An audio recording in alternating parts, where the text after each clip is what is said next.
అయాపాత్రం దైవక్త్యాదిగుణార్ణవం యతీంద్రప్రవణం వందే రమ్యజామాతరం మునిం.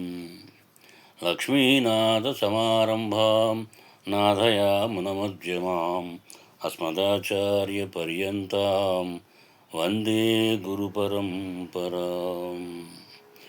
ద్రావిడ వేద ప్రామాణ్యం. வேதம் தொகுத்து தமிழ் பாடல் செய்த விமலன் பொய்கை பூதன் மலையலரை கோன் புரல் சேரன் புத்தூரன் தொண்டர் பாதம் தரும் துவல் மாமலிசைக்குமன் பாணன் மங்கையர்நாதன் மதுர கவி கோதை పాదంగల్ నన్నుదుమే అని దివ్య ప్రబంధ ప్రామాణ్యం. పిరందవారుం వళరందవారుం అని అంటే సంస్కృత వేదం, దాన్ని అధ్యయనం చేయడం వల్ల మనకి బ్రాహ్మణ్యము ఏ విధంగా సాధకమైందో అట్లాగే ఈ నాలాయిర దివ్య ప్రబంధం ఏదైతే ఉందో ద్రావిడ వేదం, ఈ అధ్యయనం ఎట్లా ఉంటుందంటే ఈ అధ్యయనం చేయడం వల్లనే వైష్ణవత్వము సార్థకమవుతుంది అని చెప్తున్నారు. అరియ కృతవల్లార్ వైట్టన వరాకడల్ జ్ఞాలతుళ్ళే అని ద్విసూక్తి. అంటే ఈ దివ్య ప్రబంధం భాగాన్ని చక్కగా తెలుసుకుంటూ అభ్యసించేవారు ఎవరైతే ఉన్నారో వాళ్ళందరూ కూడా వైష్ణవత్వానికి అర్హులు అని అంటే ఈ విషయాన్ని మనకి ఈ శ్లోకం ద్వారా మనకు తెలుపుతుంది.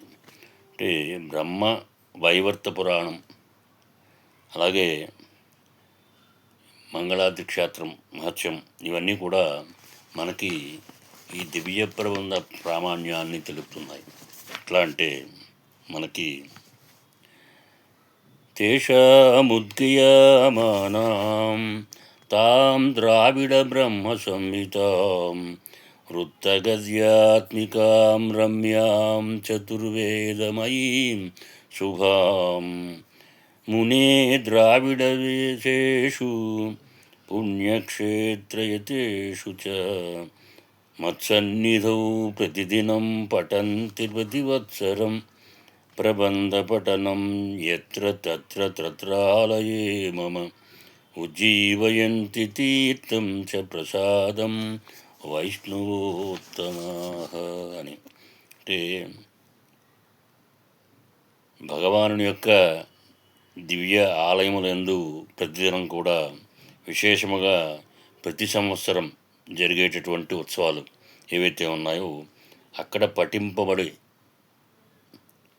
పడవలసినదని, ఆళ్వార్ల యొక్క దివ్య ప్రబంధాలు పఠింపబడినప్పుడు దివ్య దేశములందే ఈ శ్రీ వైష్ణవత్వములకు శిష్టులు ఎవరైతే ఉన్నారో వాళ్ళందరూ కూడా ఆ తీర్థ ప్రసాదాలు స్వీకారం చేసి ఉజ్జీవించగలరు అనేటటువంటి వాక్యాన్ని ఇక్కడ మనం తెలుసుకోబోతున్నాం.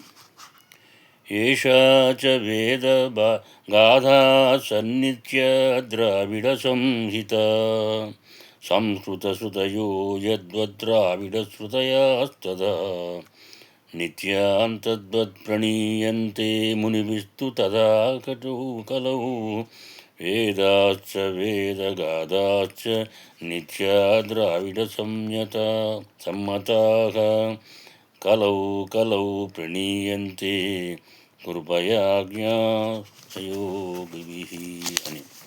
అంటే ఇక్కడ వేదమిట్లు నిత్యమైందో ఈ ద్రావిడ వేదం కూడా అట్లే నిత్యమైనది అని. ద్వాపరాంతే యదా వ్యాసో వేద విద్యాం ప్రవేశ్యతి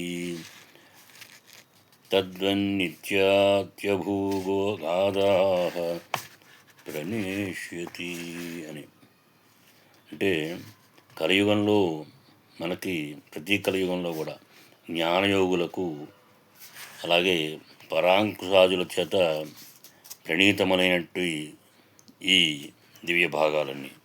అట్లాగే ద్వాపరాంతంలో వ్యాస భగవానుడు వేదాల్ని ఏ విధంగా మనకి అనుసరింపజేయించాడో విభజించి, అట్లాగే ఋగ్వేద యజుర్వేద వేదములతోటి అధ్యయనానికి సౌకర్యాన్ని కలుగజేస్తూ ఉన్నాడో మనకు అందించాడు.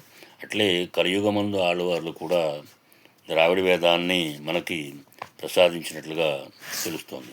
అందుకనే ఇక్కడ పాంచరాత్రాయమ గ్రంథాలు యందు కూడా మనకి భగవత్ సన్నిధి యందు దివ్య ప్రబంధ అధ్యయనాన్ని విధింపబడినట్లుగా ద్రావిడ వేద ప్రామాణ్యాన్ని స్ఫుటీకరించేటట్లుగా మనకి ఇక్కడ చూపించబడుతోంది. చేస్తూ ఉన్నారు.